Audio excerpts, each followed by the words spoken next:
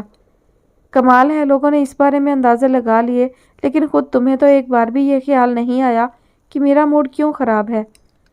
مجھے عادت ہوتی جا رہی ہے، اس لیے کوئی خاص فرق نہیں پڑتا۔ بڑی سرد میری سی شیریں کے رویے میں آتی جا رہی تھی۔ شہریار کو اپنا ہر شبہ 110% درست لگنے لگا۔ ٹھیک کہا تم نے، تمہیں صرف سجاد کے ہونے یا نہ ہونے سے فرق پڑتا ہے، باقی کوئی بھی اتنا اہم نہیں۔ بات مت بڑھاؤ شہریار، اور اس وقت تو سجاد کا کوئی ذکر بھی نہیں ہے، لیکن تم ہر بات میں اسے ضرور کھینچ کر لاتے ہو۔ پچھلے کچھ عرصہ سے وہ سجاد کا اتنا ذکر کرنے لگا تھا کہ اب شیریں کو بھی ذرا افسوس یا حیرت نہیں ہوتی تھی۔ میں اسے بیچ میں نہیں لاتا، وہ ہمیشہ سے پہلے سے ہی موجود ہوتا ہے، اسے اب ہٹنا پڑے گا، یہی ہم دونوں کے لیے بہتر ہوگا۔ وہ اٹھ کھڑا ہوا۔ شیریں اس بات پر خاموش رہی۔ بمشکل اس نے خود کو یہ کہنے سے روکا کہ سجاد کا بیچ میں سے ہٹنا ناممکنات میں سے ہے۔ کچھ بھی تھا، یہ چھوٹی سی خاموشی ایک بڑی تلخی کو پھیلنے سے فی الوقت بچا گئی تھی۔ میں چلتا ہوں، میری بات پر ہو سکے تو غور کرنا۔ وہ اس کے جواب کا انتظار کیے بغیر جا چکا تھا۔ شیریں وہیں اپنی جگہ بیٹھی رہی۔ آج پہلی بار اس نے سجاد کے موضوع پر بحث کرنے سے پرہیز کیا تھا۔ ایک لا حاصل تعاقب جو وہ ساری زندگی کرتی آئی تھی اور کرتی رہے گی۔ کیا ضروری تھا کہ اسے دوسروں کو بھی باعلم رکھا جائے، اور وہ بھی ایسے لوگوں کو جن کے مفادات پر اس کے نام سے ضرب پڑتی تھی؟ صوفے کی پشت سے ٹیک لگائے ہوئے شیریں نے آنکھیں بند کی۔ چھوٹا سا فلیٹ مہمانوں سے بھرا پڑا تھا، اور مہمان بھی ایسے جو میزبانی کے سارے فرائض خود ہی انجام دینے کے لیے بے چین تھے۔ گھر، کچن، بازار سب بخوبی سنبھال رہے تھے۔ نانی اطمینان سے اپنی جگہ بیٹھی حکم صادر کرتی اور بس۔ رحمت منزل کے سارے مکین نانی کی خوشی میں پورے خلوص دل کے ساتھ شریک تھے۔ گو نانی نے دلہن کی تبدیلی کا بطور خاص ایک ایک سے تو ذکر نہیں کیا تھا، لیکن بے حد قریبی لوگوں کو بتانا ضروری تھا۔ سب سے قریبی فرا تھی، اور وہ اس بات پر اتنی خوش تھی کہ جتنی خود نانی۔ مارے خوشی کے وہ بار بار نانی سے لپٹ جاتی۔ ثانیہ کے بعد نازی ہی تھی جو اسے بے حد پسند آئی تھی۔ یہ بات وہ کئی بار عمر کو جتا بھی چکی تھی کہ وہ دیا کا انتخاب کر کے بہت بڑی غلطی کر بیٹھا ہے۔ اب اس کے نزدیک اپنی غلطی کا بروقت ازالہ ہوا تھا۔ نانی کو فرا سے بڑی حد تک سپورٹ حاصل ہو گئی تھی۔ یہ فرا ہی تھی جو اس وقت ان کے اور عمر کے بیچ پل کا کام انجام دے رہی تھی۔ وہ بے حد خاموش تھا اور صاف لفظوں میں کہہ چکا تھا کہ وہ اس شادی پر صرف اور صرف نانی کی وجہ سے تیار ہوا ہے، آگے اس سے زیادہ توقعات وابستہ نہ کی جائیں۔ سب لڑکے ایسے ہی کہتے ہیں محبت میں ناکامی کے بعد، اور عمر غریب تو منزل کے اتنے قریب آ کر مایوس ہوا ہے، وہ تو ایسے ہی ری ایکٹ کرے گا۔ آپ بیکار کی ٹینشن نہ لیں نانی، جو ہو رہا ہے اچھے کے لیے ہی ہو رہا ہے۔ آج رات میں عمر کی بارات تھی، سبھی اپنے اپنے کام نمٹانے کے لیے مختلف سمتوں میں نکلے ہوئے تھے۔ فرا تنہائی کے اس وقفے میں بڑے سکون سے نانی کو سمجھا رہی تھی۔ عمر ذرا بھی خوش نہیں ہے، کل بھی ساری رات جاگتا رہا، میری تو اسے تسلی دینے کی بھی ہمت نہیں، الٹا نگاہ چرائے رکھتی ہوں۔ اس بڑھاپے میں شاید سبھی اتنے خود غرض ہو جاتے ہیں۔ نانی آپ دیدہ ہونے لگی، انہیں اپنی مرحومہ بیٹی اور داماد کی یاد اتنی شدت سے پہلے کبھی نہیں آئی تھی جتنی کہ آج۔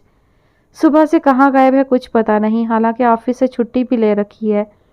تبھی وہ باہر سے آتا دکھائی دیا۔ دیکھا کتنی بڑی عمر ہے، آپ نے یاد کیا اور وہ آ گیا۔ عمر، وہ بے ساختہ ہی پکار اٹھی۔ ان کے قریب سے گزرتے ہوئے وہ پل بھر کے لیے ٹھٹکا اور پھر ایک دم ہی ان کے گلے سے آ لگا۔ کمرے میں خوشبوؤں کا مہکتا ہوا تال میل پھیلا ہوا تھا۔ صبح ہو رہی تھی، لیکن باہر خاموشی گہری تھی۔ عمر نے ایک نگاہ نازی کے چہرے پر ڈالی، خود پر توجہ پاتے ہی وہ بے ساختہ نظر چرا گئی۔ عمر ہلکے سے مسکرا دیا۔ یہ ایک نئے آغاز کی شروعات تھی۔ نازی، وہ اپنی جگہ سے اٹھ کر اس کے قریب آ بیٹھا۔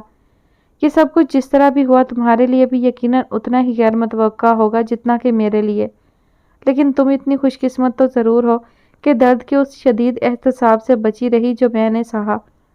نارسائی، ٹھکرائے جانے کی ذلت، اور عمر کی بات پوری نہیں ہو سکی، اور ایک زبردستی مسلط کیے جانے والا فیصلہ۔ نازی اس کی بات کاٹ گئی تھی۔ فوری طور پر وہ کوئی جواب نہ دے سکا، چپ چاپ اس کی طرف دیکھے گیا جو اپنی بات کہہ کر اتنا سر جھکائے ہوئے تھی کہ اس کے چہرے کے تاثرات دیکھنا بھی مشکل ہو رہا تھا۔ اس فیصلے میں میری رضامندی شامل تھی۔ اپنے لہجے کا کھوکھلا پن اسے خود بھی محسوس ہوا تھا۔